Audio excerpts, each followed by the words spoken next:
ప్రస్తుతం జరుగుతున్న పరిణామాల్లో TDP శ్రేణుల్ని upset చేసినాయి.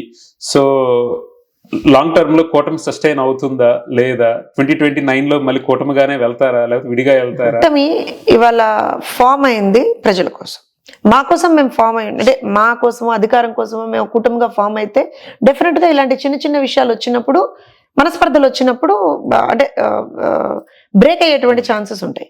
కానీ ది బిగ్గర్ ఆస్పెక్ట్ ఏంటంటే అసలు మేము కలిసిందే ప్రజల కోసం.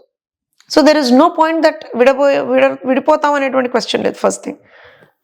సెకండ్ థింగ్ ఏంటంటే కూటమిలోనే ఏముందండి, జనసేనకి మాకేనా నిజంగా కూడా జనసేన వాళ్ళల్లో వాళ్ళకి కావచ్చు లేదా మాలో మాకు కావచ్చు కొన్నిసార్లు అభిప్రాయ భేదాలు వస్తాయి.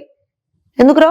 చంద్రబాబు నాయుడు గారు చెప్పింది ప్రాబ్లీ కొంతమందికి నచ్చదు, లేకపోతే ఇంకొక నాయకుడు చెప్పింది ఇంకొకళ్ళకి నచ్చదు. అభిప్రాయ భేదాలు ఉంటాయి, అబ్సల్యూట్ గా ఉంటాయి. ఇవి ఓన్లీ అభిప్రాయ భేదాల వరకు ఆగుతాయా లేకపోతే ఇంకా మితిమీరే స్థాయికి వెళ్తాయా ముందు ముందని?